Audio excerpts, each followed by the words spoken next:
Ramakatha Rasavahini, Prema Sudhamritavahini, Sathya Sanatani Dharma Swarupini, Shanti Pradayini Mokshakarini, Ramakatha Rasavahini, Ramakatha Rasavahini.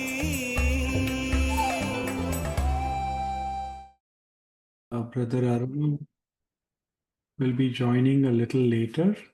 We'll get started today.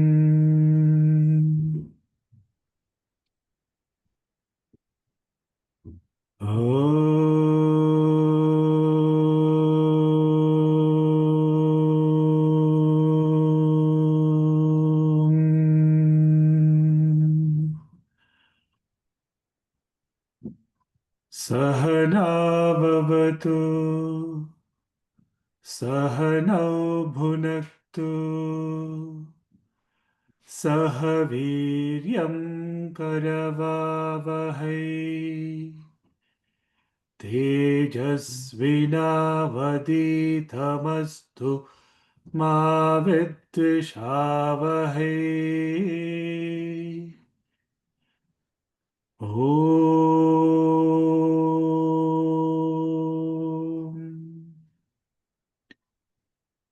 Shanti, Shanti, Shanti.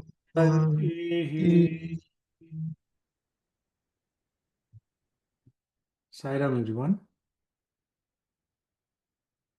We are now in the 4th chapter of Ramakatha Rasavahini.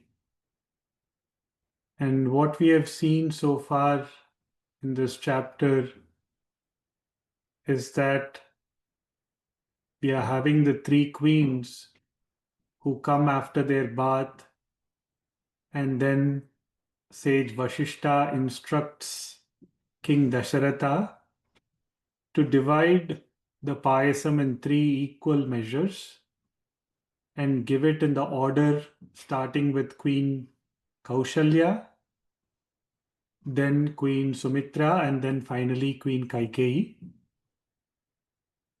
We discussed last week about why the order was important according to Rajaniti, and even from the words 3, where we have Sattva, Tamas, and Rajas, how all of those dictate the order based on seniority, how the payasam was given. We also saw how both Kaushalya and Kaikeyi decided that they would go dry their hair and kept the cups very safely in the shrine.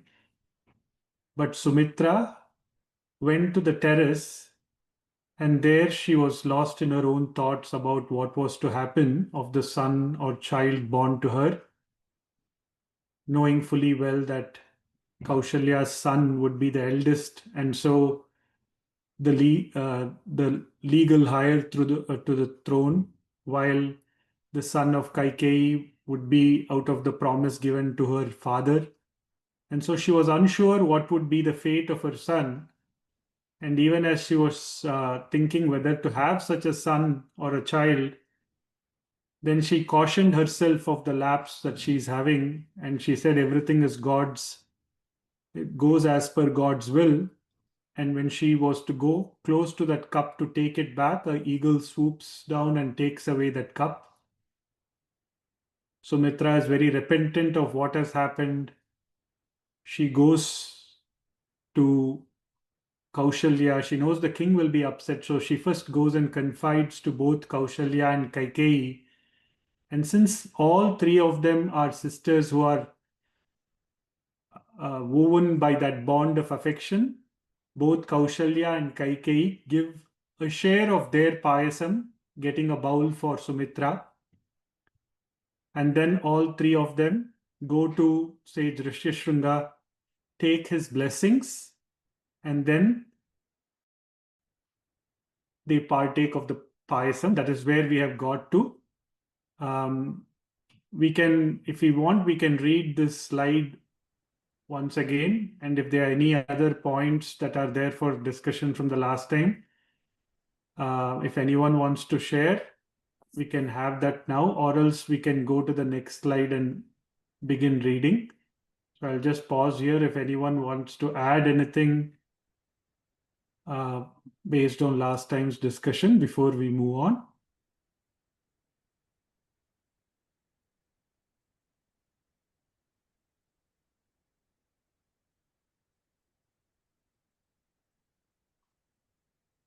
Okay, if there is no further points to discuss on this slide, maybe Saishan, you want to go to the next one and we'll have Uncle Gopalan.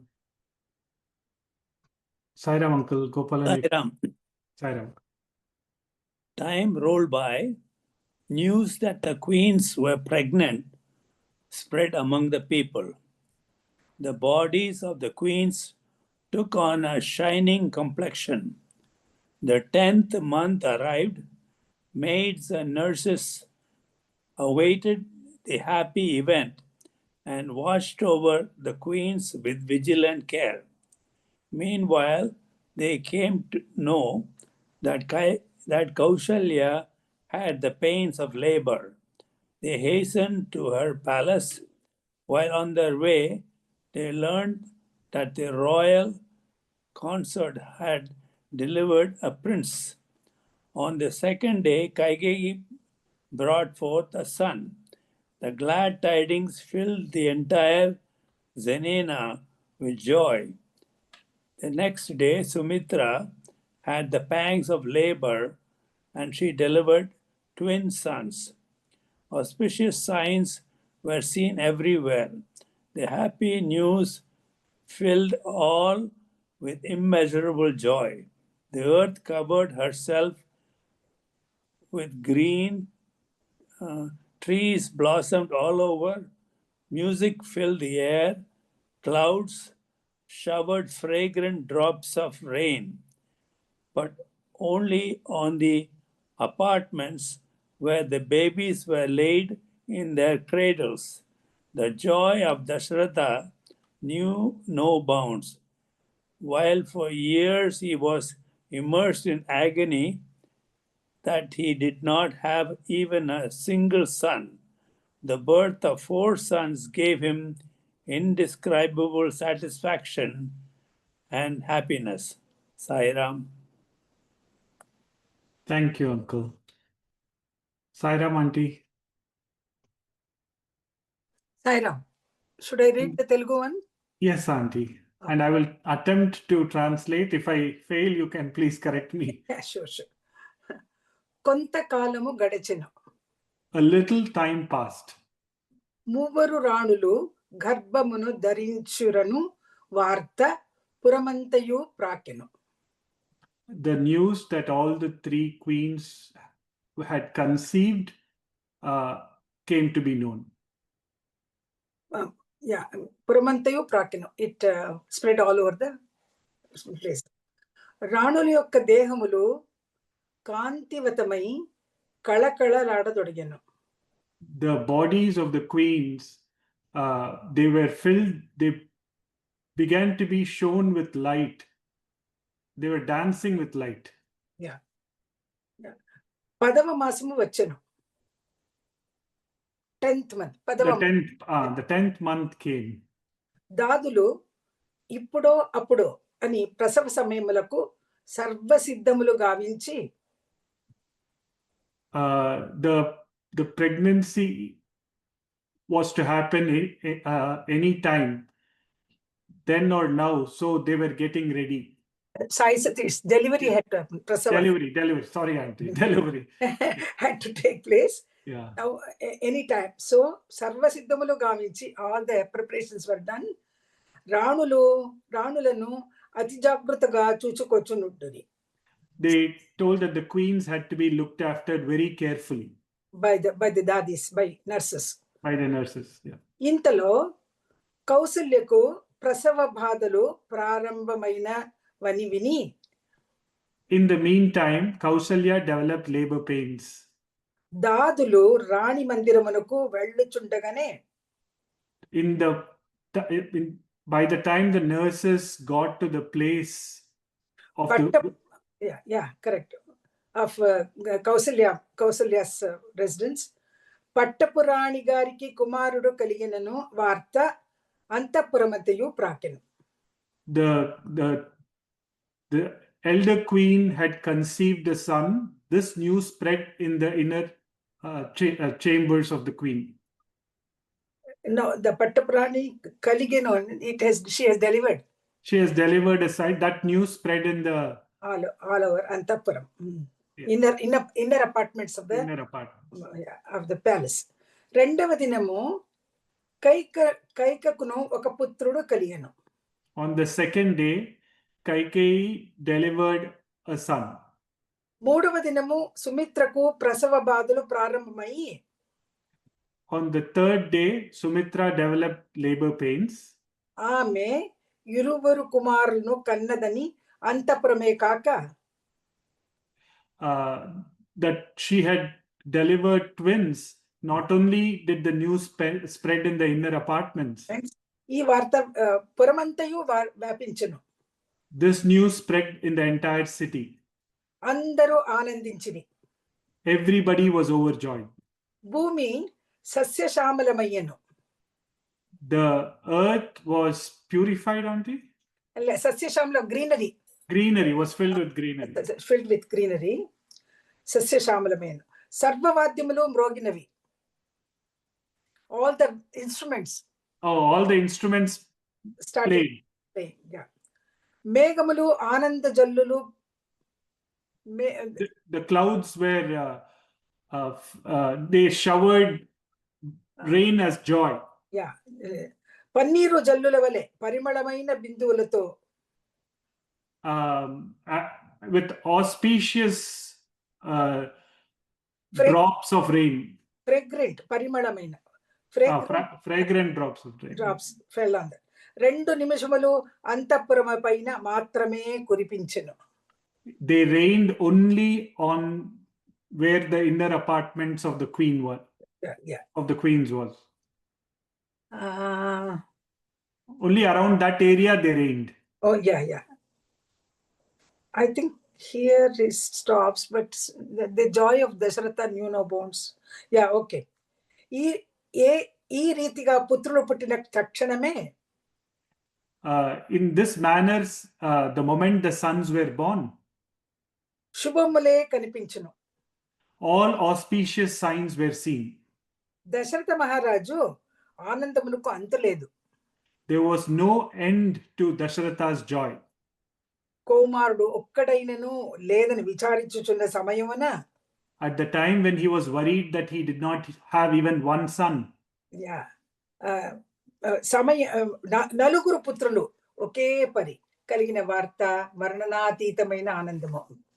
It was undescribable joy that he felt when 4 sons were born. Yeah, that's it. Sai Ram. Thank you, auntie.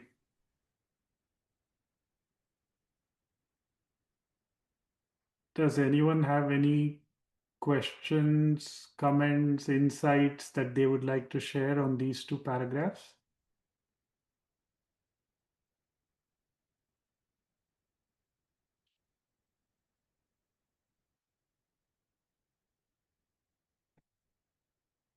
Everybody is also joyous. You're soon going to have Swami's birthday, and here now Rama is born. Yeah. In the translation, yes, the entire zinana with joy. Yeah, okay, yeah. I think that word is Urdu word, janana. Janana is where Antapuram, where the lady, where the queens live. That's called janana. Yes, auntie. I think they call it in Hindi janana. I don't know about this. Telugu also, they might have adopted this word. Yeah.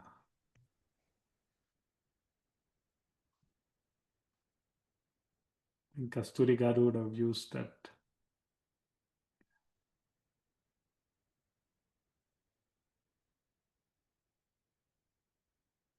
Anyone else has? Yes, Sister Vani. Sai Ram, brother, I'm just remembering the resemblance of the auspicious music filled in the air when Swami was born and the instruments started playing. So just remembering that situation. Exactly, Sister. Yeah. Same scenario. I think only the venue was different. The rest of the things more or less happened in similar manner in the people surrounding. Yeah.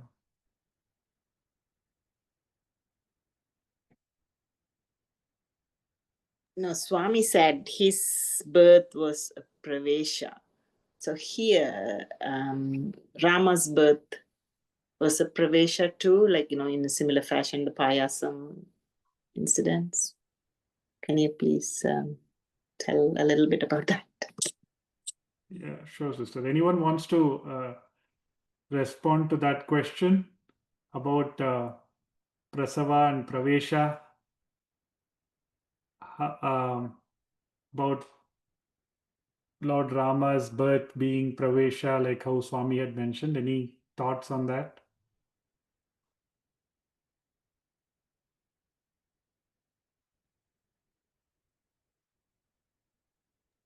Sai Satish, Yes, Auntie. you can go on explaining how Ishwarma felt while she was drawing a water from the well, how she felt.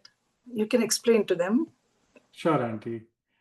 So, like what Auntie mentioned, on one of the days when Mother Ishwarama was drawing water from the well, she sees a blue light that comes from the sky and enter her, and then she immediately loses body consciousness and she falls.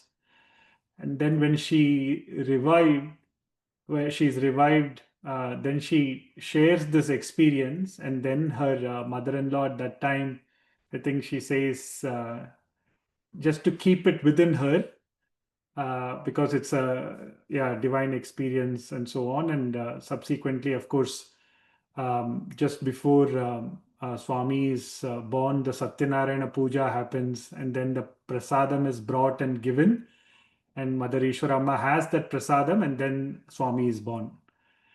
So, of course, that's how they gave the name Swami to Satyanarayana, to Swami as Satyanarayana Raju. But yeah, at that time they know that Satyanarayana himself was born. That is one. And yes, and here also you can see in the context of Lord Rama how again the payasam was a medium for the birth of Lord Rama. So I think in Swami usually says that in the normal ways of the world, for every person who is born into the world, it is through prasava, which is through the normal process of conception and then delivery. But then for avatars, since they decide who their parents should be, for them it is always pravesha, where they enter on their own will based on the choice of the parents that they have made. They enter the mother's womb, and that's how they are born into the world. So that's the difference between prasava for any other human being as such, and for avatars where it is pravesha. Sai Satish, Pravesha means to enter. Yes, Auntie. Prasava means to deliver. Thank you, Auntie. Those two words cannot go together. Pravesha is entering into the womb of the mother, and Prasava is delivering the baby. Yeah. Prasava Vedana. Pains, labor pains are called Prasava Vedana. Yes, Auntie. Sai Ram. Yes, Auntie. I just want to share this thought. Even Jesus Christ was born like this. you know, the Virgin Mary was conceived the baby through divine energy entering her. Yes, Andy. Yes. Sai Ram, it is immaculate conception, what they call, you know. They call that immaculate conception of Jesus. What is that? How do you explain? Immaculate, IMMACULATE, immaculate conception. It's not by a biological way how children are born. It is divine Entering. divine intervention there. Yeah. She was a virgin, right? Yeah, she was a virgin. Yeah. Thank you. Sai Ram. Brother, I have a related question or related issue to ask. Sure, brother. I think all the previous three speakers in a way answered. I was going to ask from what you mentioned earlier on that Swami said, this is how avatars are born. So I take it that all avatars are born like this. Okay, I get what you're saying, brother. Yeah, so brother's question is if every avatar comes in this manner of pravesha, is that what? Because we know of Swami's birth, we know of Rama's birth. Lord Rama's birth, or what was mentioned about Jesus now. So in that context, the question from brother is every avatar born through pravesha, or is it through prasava, in the normal course of how humans are born? Yes, brother Rohit. So, I mean, just to add to that list, even Lord Krishna, right? When Devi was in the prison, the light came. So, Lord Krishna. But now, talking about, I mean, I guess this is a question to the question. Do we consider Lord Buddha an avatar? Because Lord Buddha became Lord Buddha, but was conceived normally as just the son of a king and a queen, right? So, I mean, I don't know if Lord Buddha is considered as an avatar or. Because I feel like when we see down the lineage, often Lord Buddha is mentioned in the same grain. So I was just curious about that. Sai Ram.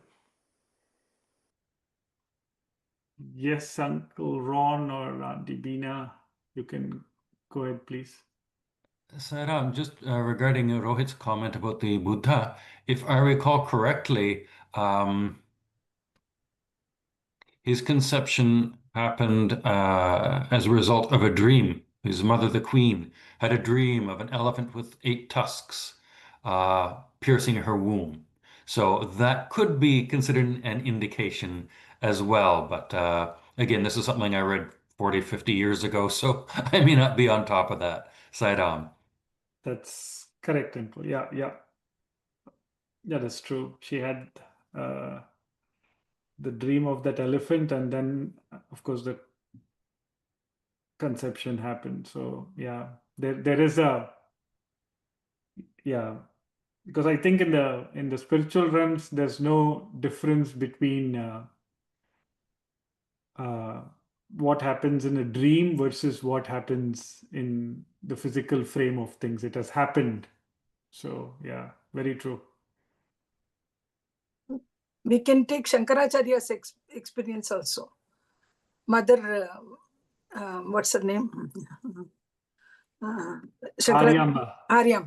Aryamba was praying to Lord Shiva to have a son. And then she also dreams one day about Lord Shiva, and Shiva blesses her in the dream that she is going to be a mother. But we cannot say on all the avatars like, Matsya, Kurma, Varaha. We cannot say that it happened like that. I don't know much about all those things, but they were all avatars.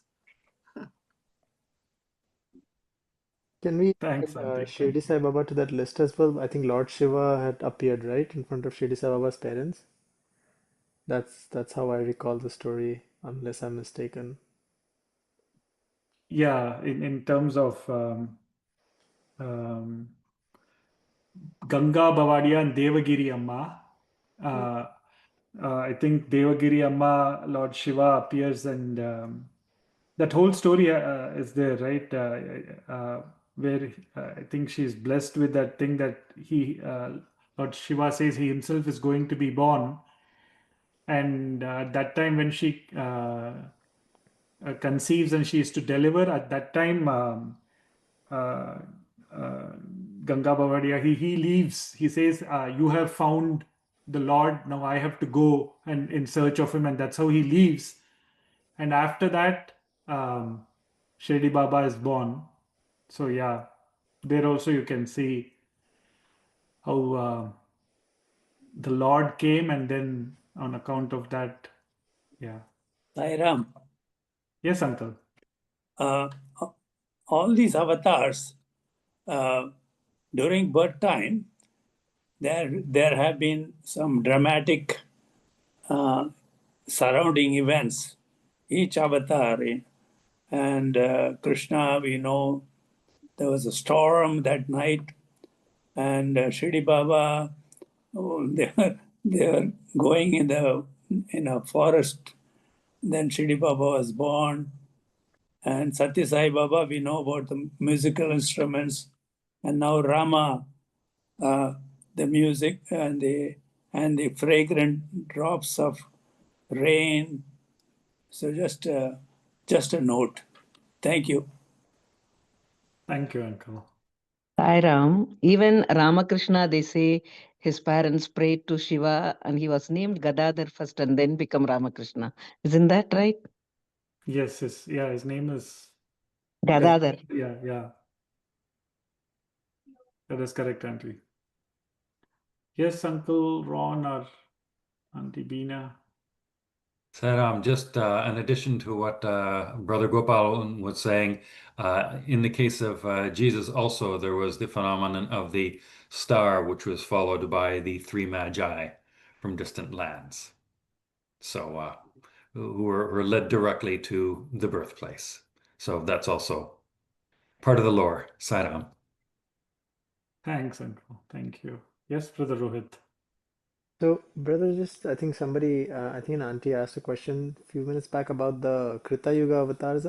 If I'm not mistaken, didn't those avatars just happen at the moment of the happenstance, like when that crux moment was happening? For example, Lord Narasimha appeared from the pillar, broke the pillar, and then Kurma avatar was came about suddenly out of the blue to balance the earth. So I think the Krita Yuga avatars, I mean, at least would anybody say that there was any story on them? I think they just appeared at the moment, right? So there was no conception there. I think according to the situations which demanded the birth of, the avatar has to had come down. I think it all happened because the times demanded that. So I think Krita Yuga avatars were all born. Sai Ram. Thank you, Auntie. And actually, if you see all of those avatars that come, like we have Matsya, Kurma, Varaha, Narasimha. Then when we come to Vamana and then we come to Parshurama, till that point in time, when we come to actually like the complete human avatars, that is the point when the whole Pravesha and all of that we can talk about. Prior to that, if you see also, we say the Dashavatars itself shows how the evolution has happened, right?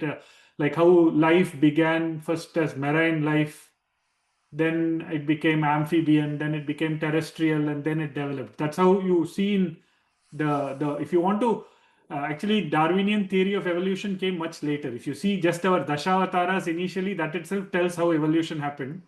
So that is where when we see anything that shows how life evolved in the sea and Lord came as Matsya, clearly those points in time, it comes at the instant, at that point in time for Matsya, it comes when there is whole of delusion and all of that had to be taken care of.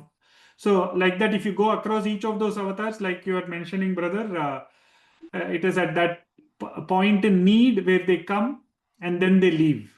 Whereas in the case of when we start dealing with all of the human per se avatars, then you can see the entire process of right from the time they were born to the time they cast their mortal coil. You will see the entire story.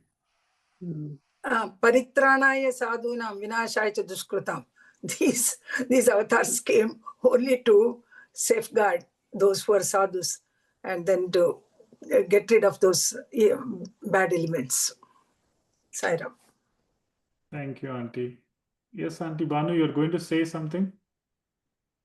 No, actually, in Vamana Avatara, Vamana Mahavishnu born to Kashyapa and Atiti. So they were elevated souls. So there is no need for Pravesha. I think so. No, I'm not sure.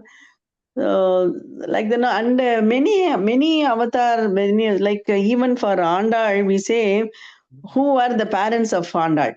She's the adopted foster daughter of Periyalvar. So many avatar like that know that we don't know to whom they were born. So it is maybe it's all Pravesha only.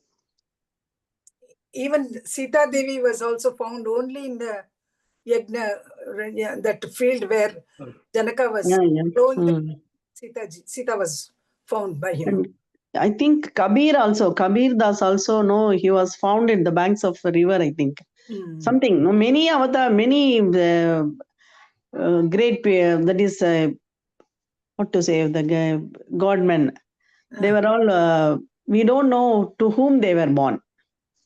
Yeah, so usually you have these categories of avatars as Avesha avatars, Amsha avatars, and Purna avatars. Yeah. So when we talk about Purna avatars, that is where Rama, Krishna, Swami, based on the kalas that come in, you have the 16 kalas, and if all the kalas are manifest, then they become Purna avatars. When others who have part of it are Amsha avatars. And Avesha avatars are when like you have Narasimha and all of that, they come at that moment when the devotee calls. So even in avatars, you have those categorization. And based on the purpose for which they are born and based on the totality of kalas that are expressed, they can be categorized in that manner. Okay. Ramana, just a quick question.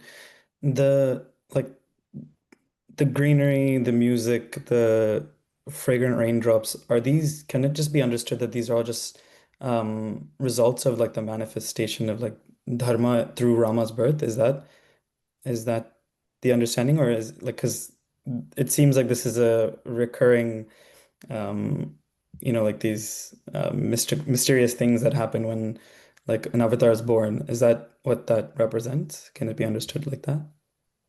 Okay, very nice question. So anyone wants to answer that? Sai Ram.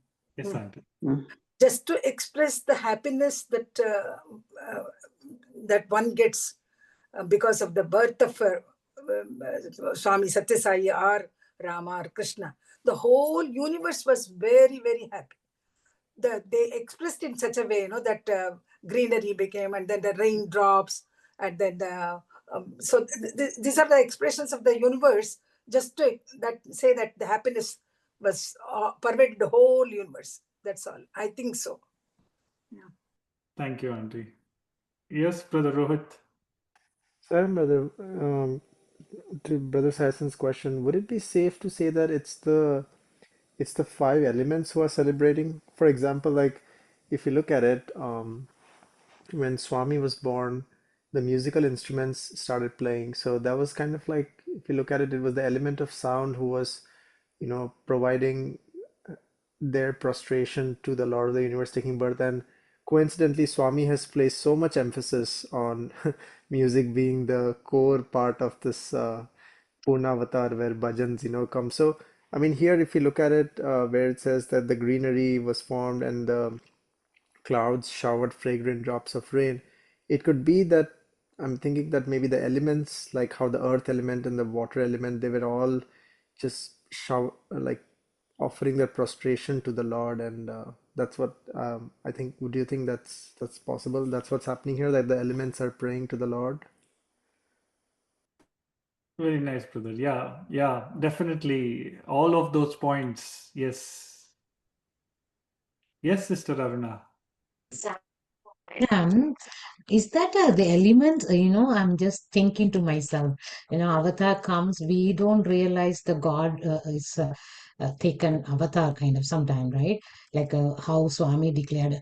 But the elements coming to know beforehand. Am I right? That's the way something is there, right? I'm just thinking, even after Swami declared, oh, some people only realize, but all these things are happening with all the avatars.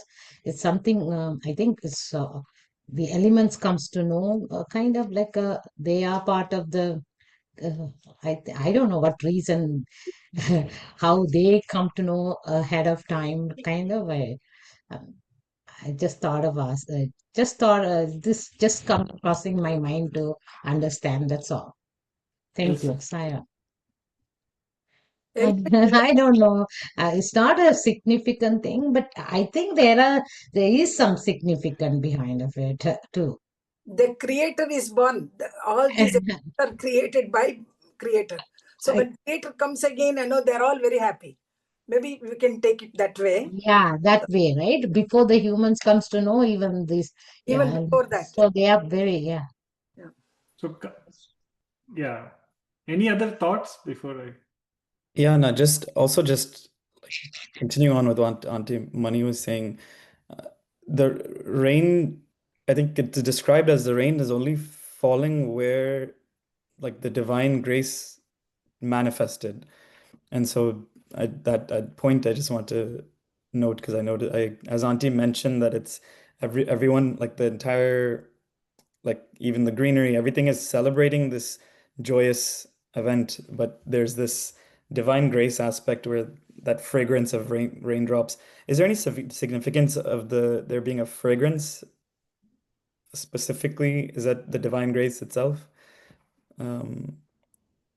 Yeah, okay. There are so many points. Okay, so I'll just start off with the initial one, like what was mentioned. When Paramatma comes, Prakriti rejoices.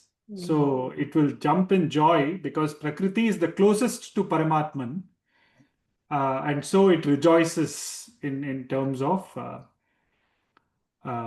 its joyous expression. And secondly, if you see any subtle or purest being will express that love. For example, what happens is used to happen whenever Swami is coming from Mandir, Swami is going outside, Sai Gita will come out first. Nobody will know. No siren will be there. Nothing will be there. Sai Gita will just rush out of her gates there, and bang opposite Sai Gita's shed is senior boys hostel. So we will know based on her running out that Swami is coming, and we will also run, and then Swami's car will come. And many times, whether we miss it or not, she will be waiting first. So always, whoever is in that pure state will know. Here we are seeing physically the arrival of the avatar.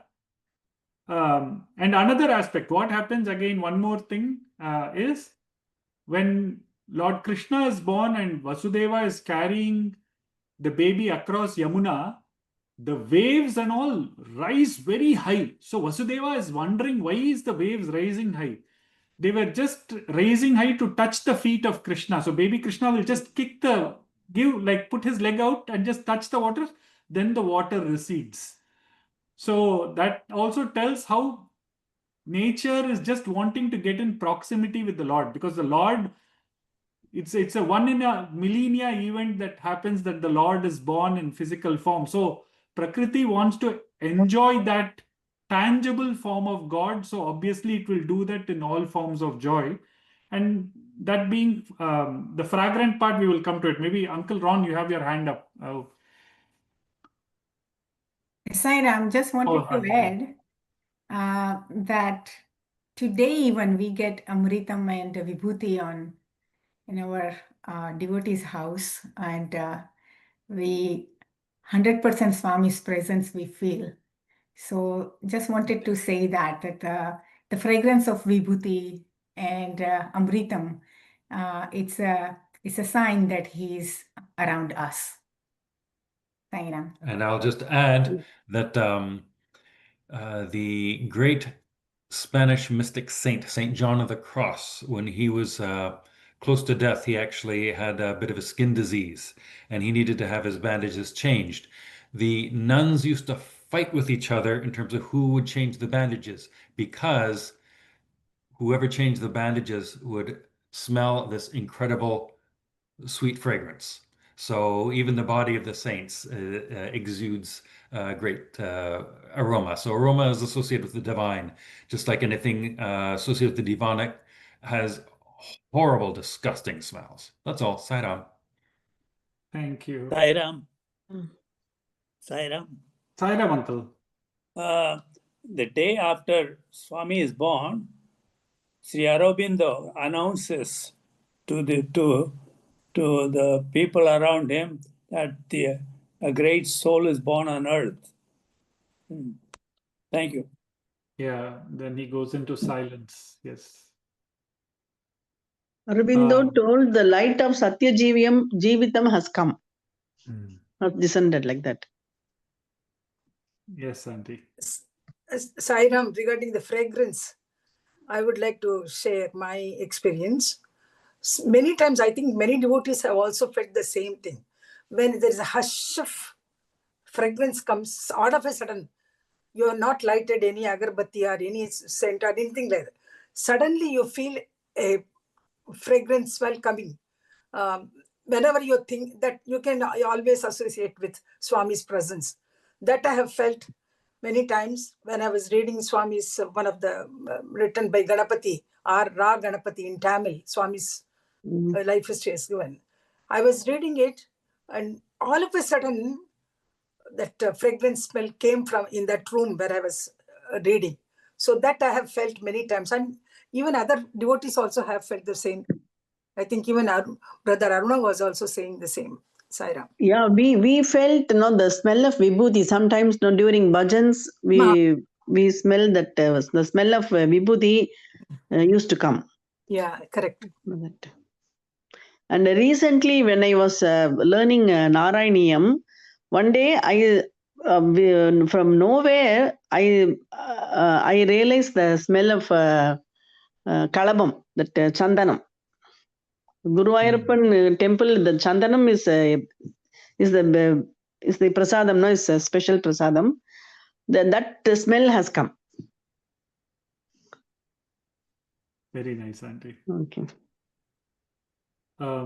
Just to add to what was shared, in general, when we want to sit and meditate near the shrine or do any bhajans, what we generally do is light the lamp, light the agarbatti. And what it does is, in terms of calming the mind, and when you sit down there and this scent of fragrance comes in, all these are signs because they help you to relate to how it was in Swami's physical presence. So the mind starts, in terms of biomechanics of the body and the mind, it goes through the same process of how it would feel there. Because for the mind, there is no difference in terms of when we are sitting in the physical presence of Bhagawan or the omnipresence. It will go through the same process. So in terms of calming, concentration, all of that becomes easy when we do that.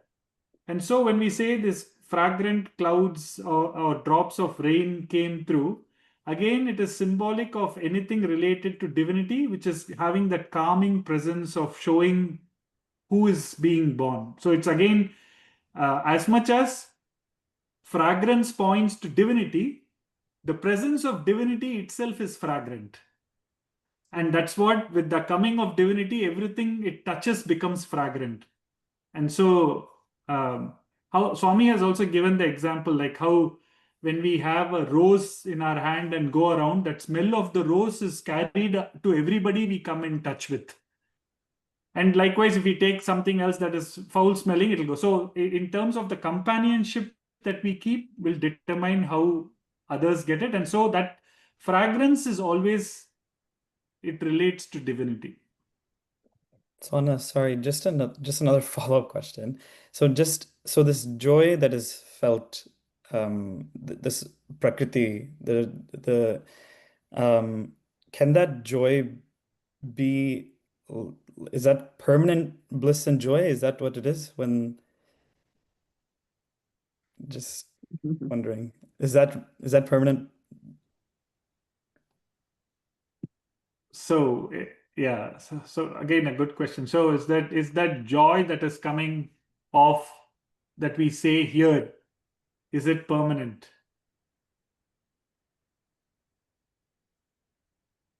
Anyone has any thoughts on that?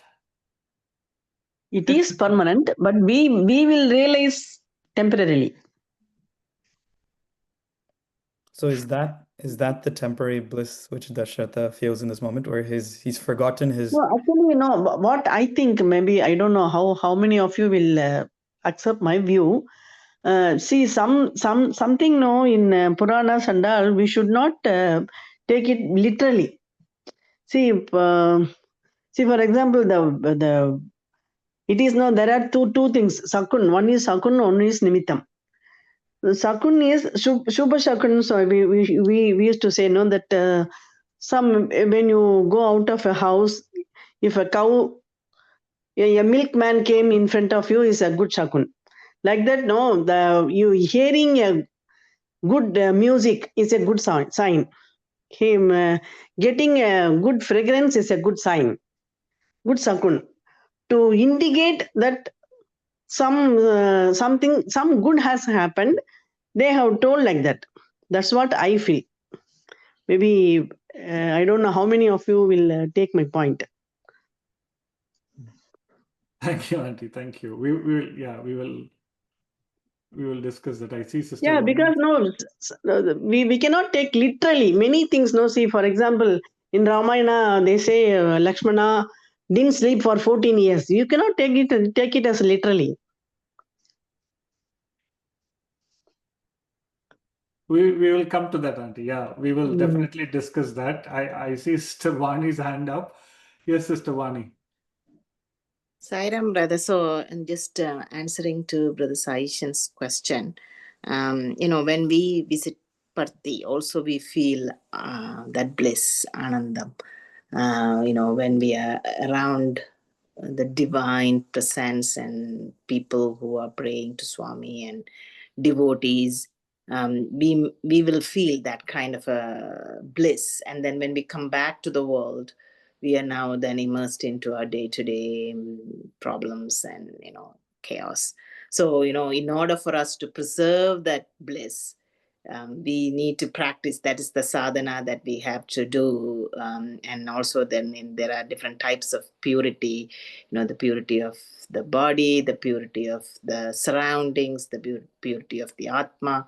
There's another fourth one, I forgot. But there are things that we need to keep practicing to feel that bliss always. And that's the journey that we are all part of, I think.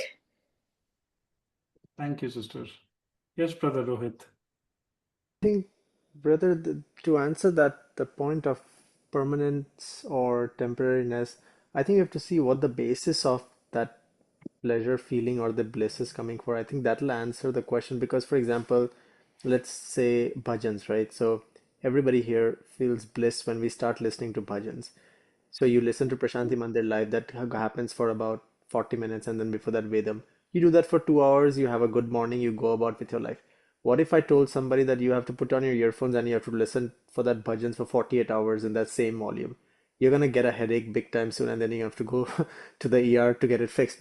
Because that is based purely on the physical senses. So anything based in physical or any of the elements is temporary by nature. That is how it's designed by Swami. So if somebody sits for let's say, using the example of bhajans and kulvantal, that bliss that he feels also will be limited because now it's based on his senses.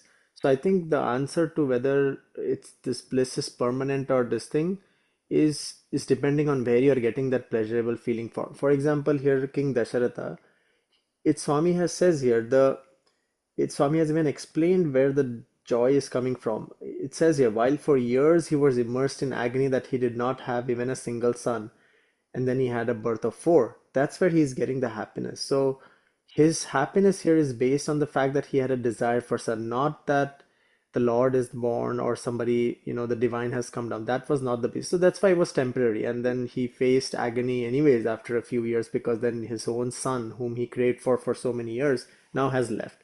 So his bliss was, I think so. Again, coming back, I think it's important to see where that feeling is coming from. If it's coming from anything worldly, not from the soul level, doesn't matter what it is, it's going to be temporary, because that's how it's designed by Swami. Thank you, Sai Ram. Thank you, brother. So one is Swami says actually that scholars speak about Brahmanandam, Nityanandam, Paramanandam, Advaitanandam, all that scholars speak, but Swami says there is only one Anandam, that is Hridayanandam. And that Anandam comes from the heart.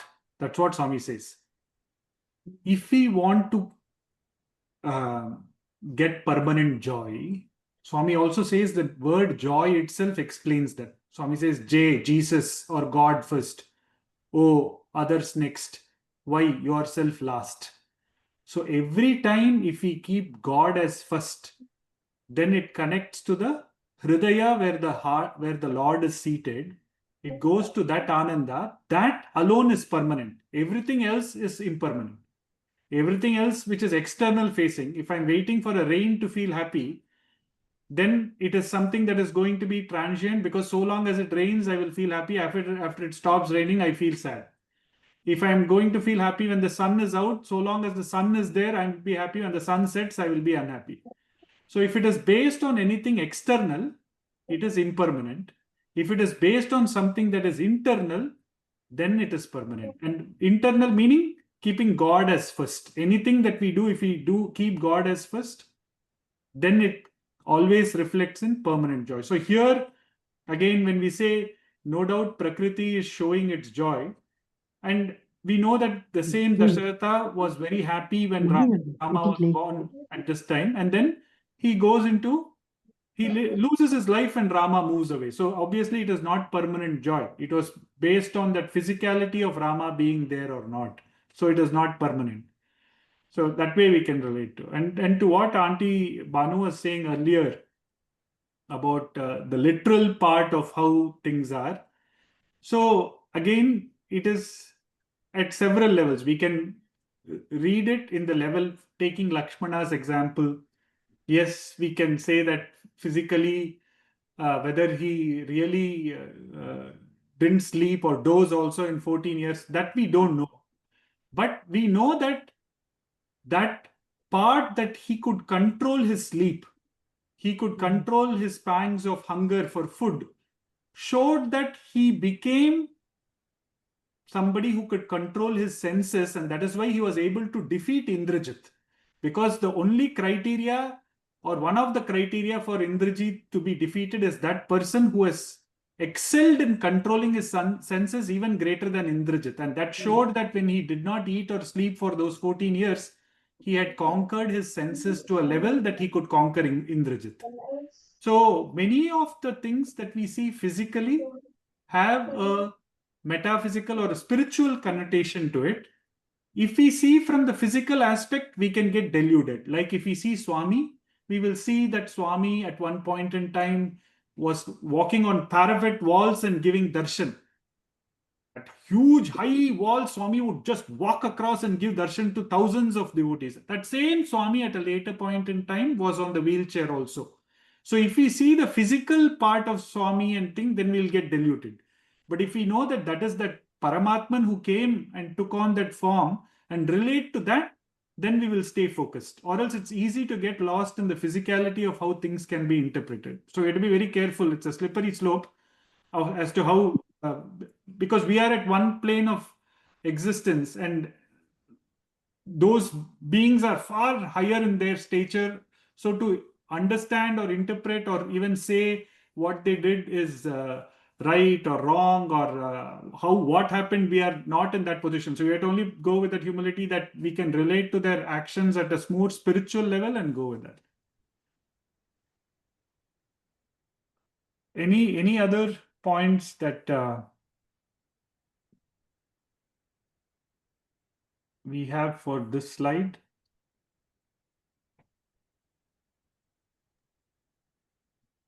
If there is nothing else, maybe we can. Yes, Sister Aruna.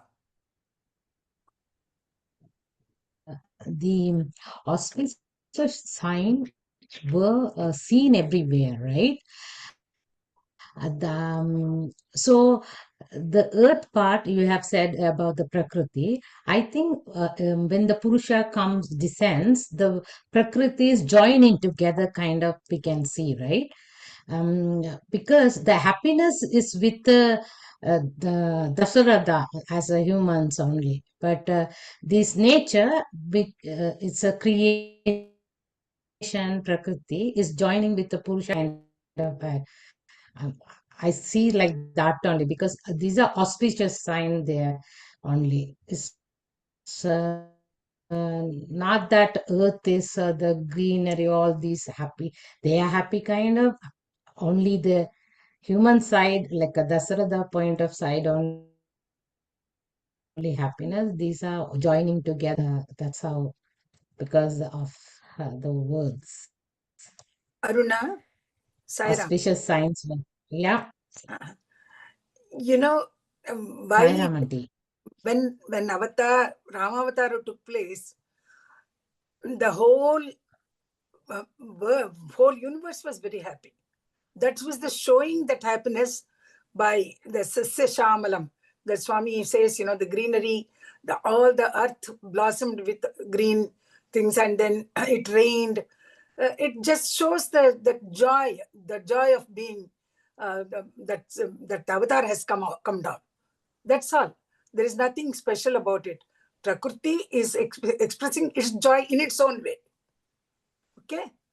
And your question was,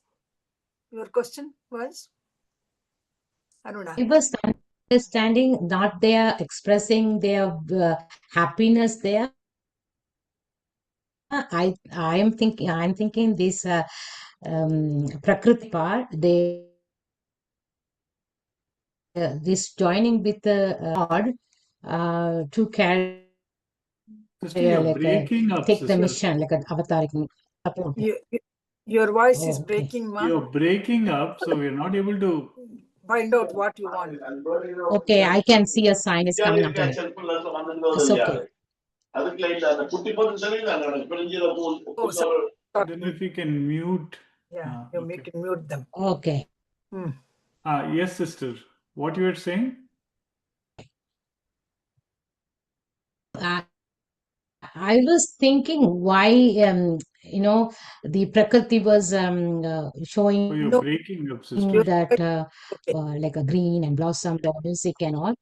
Oh, so it's okay. I will ask this question later then. Sorry about that, because I'm getting as a notification here, unstable internet. Sorry about that. Okay. No problem.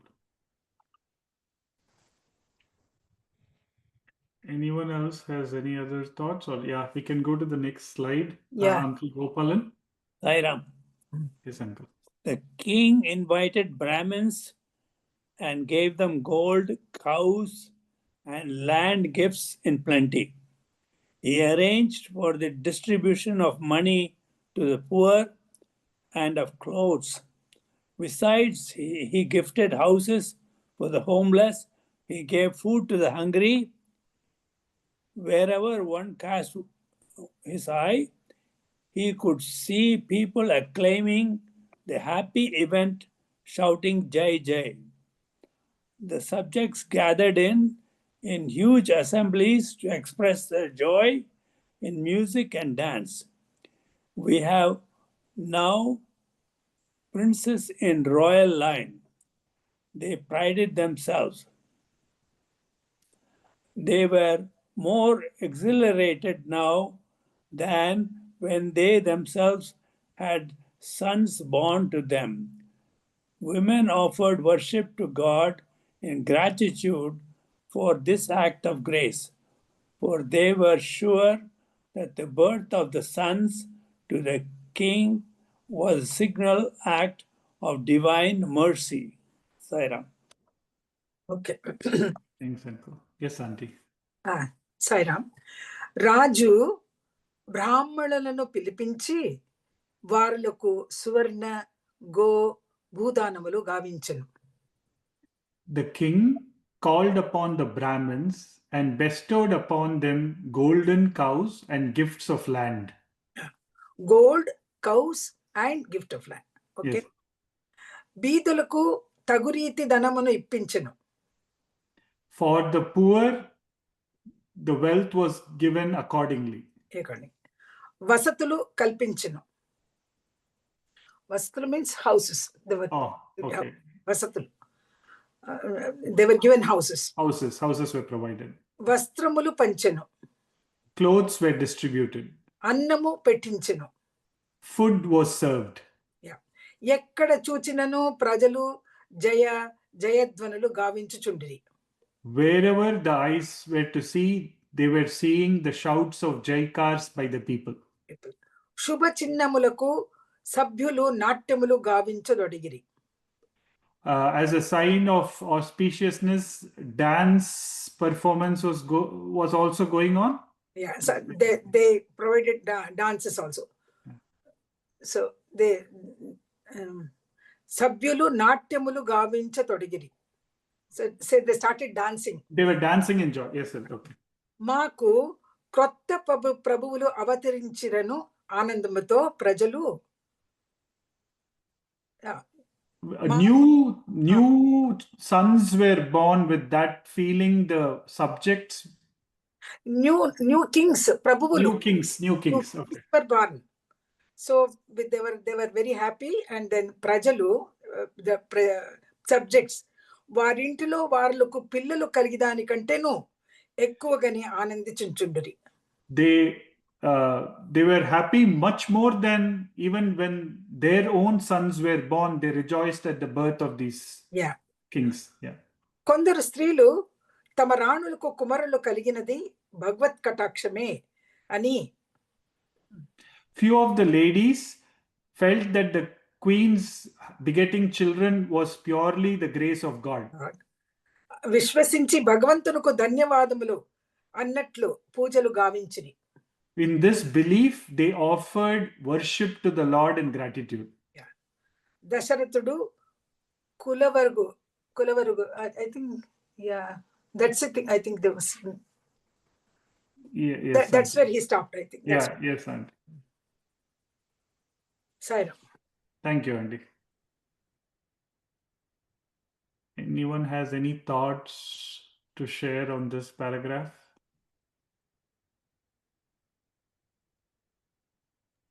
Obviously, king was very happy, so he gifted gold, cows, lands to the needy, and then it is a moment of joy. So he could do whatever he could do. He did it, giving homeless people houses, and for those who did not have money, he provided them with lot of wealth. So these were his way of expressing his joy. Sai Ram. Thank you, Auntie.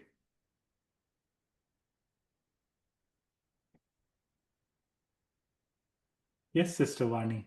So I was just comparing that with, where the subjects were more happy than when they had their own children, and they, the women were offering worship to God and thanking the God, comparing to nowadays in Kali Yuga, like, nobody cares about, even if you have children for your neighbor, for example, how the people's mind at that time versus this time, it's just, can't comprehend sometimes.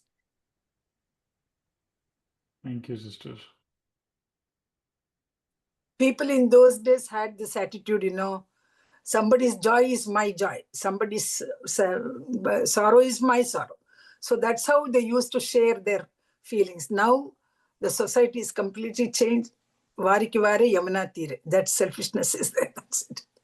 Sai Ram. Thank you, Auntie.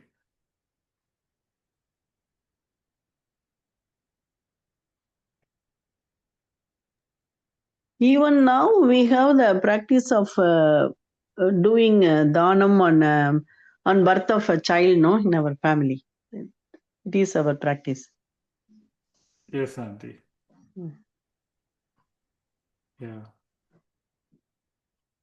Anyone else has any other thoughts on this? Is there any other significant for them to give out all these gifts, or just because of their happiness they are sharing with others? Okay. Very good question. Yeah, before we go to Sister Aruna's question, I'm just seeing Uncle Ron, you had, or Auntie Bina, you had anything to share in the Yes, earlier I point? just wanted to add regarding Sister Vani's comment that nowadays Praja and Raja, their union, the feeling of compassion and love and caring is a lesser. And that time, those days, when the Rama was going to take birth, at that time, Praja and Raja were very much in a union and connected with lots of love, unity, and that makes a very big difference. And that is lacking nowadays. Sai Ram. Thank you, Auntie. So back to Sister Aruna's question as to what is the reason? Is it just the joy of the king, or is there a reason why the king gives away gold cows and all of this gifts of land and other things? Is there a significance behind that action?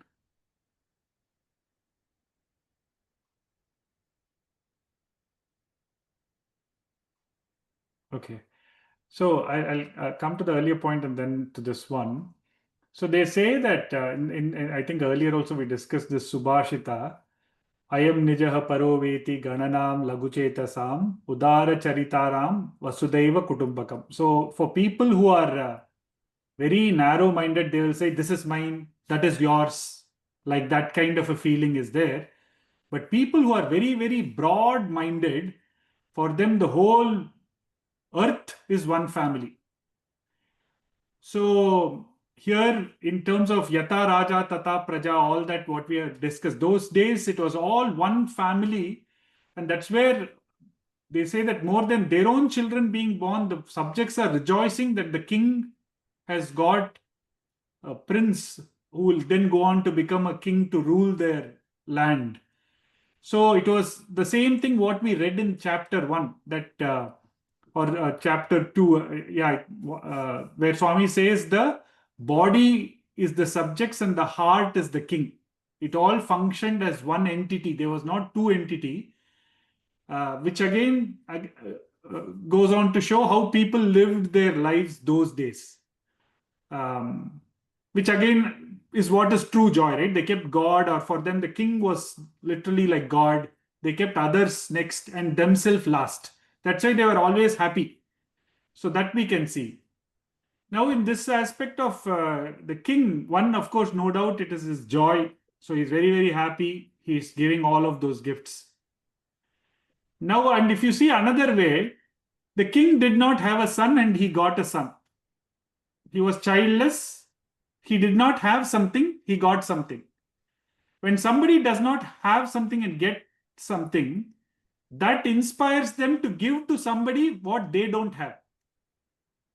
Like if you see, he gave money to the poor and clothes, homes also were distributed. And even as you mete out the basic things needed for people, it always, the godliness or will inspire goodness. So that kind of a framework at a lower level of society, whatever the needs have to be met, that is immediately provided. And obviously, when the Brahmins and so on, it is to show how again in those times, when whether it is good or bad, you always work towards ensuring that go brahmanebhya shubhamastu nityam loka samasta sukhino bhavantu, we keep saying, right? So always in terms of ensuring the well-being of the good and the godly at all times is ensured. Even in times of difficulties or even in times of happiness, you always ensure that they are kept first. Swami says in the other discourse that you have good, G-O-O-D. If you remove one O, that O of ignorance, that good will become God. So whenever, more so in this time, we know the agony with which Dasharatha and the queens have gone through all of that. Now he is not only blessed with one son, his happiness is multiplied by having 4 sons. So all that is, it spontaneously brings forth the joy from within, which he shares it on the outside. What is on the inside gets reflected on the outside also. And in general, like what Auntie Banu also was saying, that whenever a child is born, they do such meritorious deeds. So in this case, obviously the prince is born, and so all the more in terms of showing that gratitude. You can show that gratitude by doing those kind of meritorious acts also. So, but then if there are any other inputs, please share. Sai Ram. Yes, uncle. Any grand function, usually the kings give charity, and even Rama, after when he got coronated, he was doing the same thing. He was offering lands and gold and all these things. And I'm sure even when Krishna killed Kamsa, there was a big celebration in Dwaraka. So, and people become very happy when such events happen, Thank you. Yeah, thank you, uncle. And maybe those days they didn't have cake cutting, so they did this.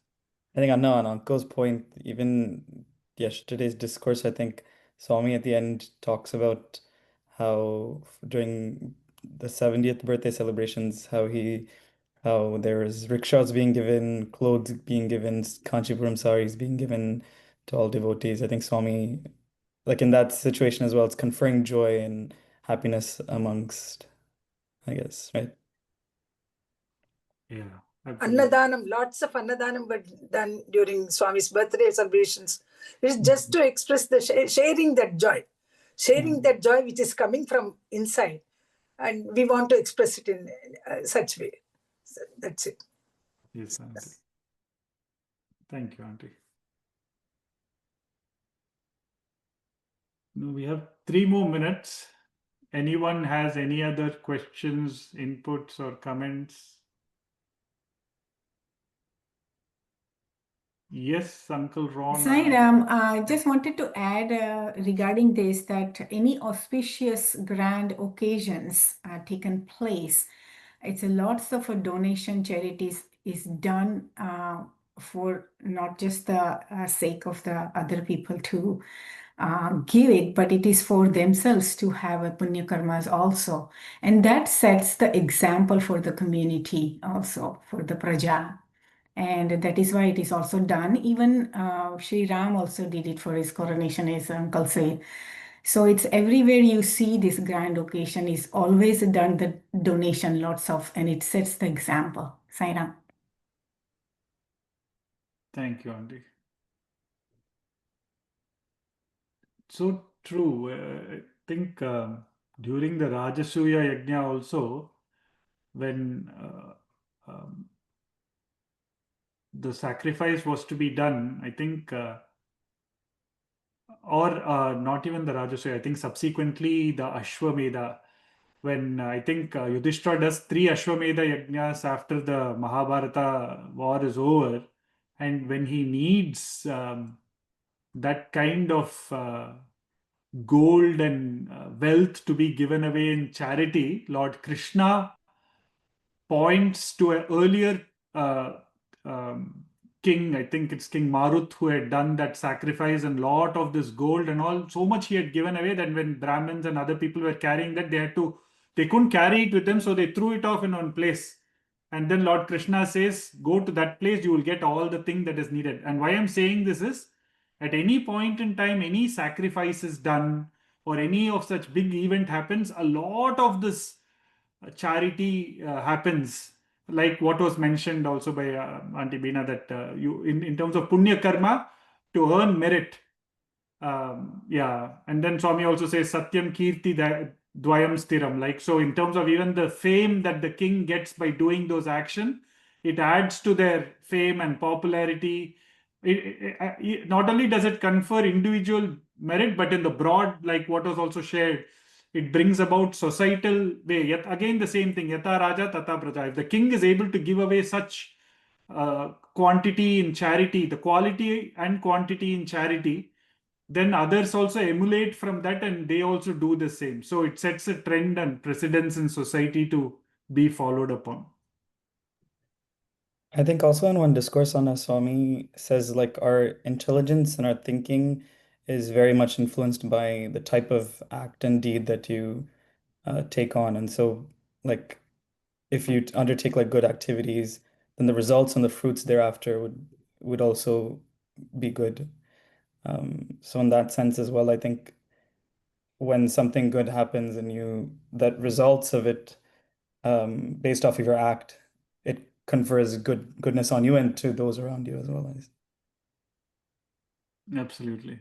Yeah. It could also be a sign of gratitude, God blessed me for children, and then I wanted to give back to others. Maybe it could be like that too. Yes, sister. And yeah, we also have that na karmana na prajaya dhanena tyagena ekena amritatva manashu. So it is tyaga which will get us to immortality. So that charity is one of the first steps in that tyaga. You give away, and in the act of giving, you become selfless and then attain the self. So maybe on that note, we are already at 10:16. So if it is okay, we will close now and continue the next week. So thank you, everyone.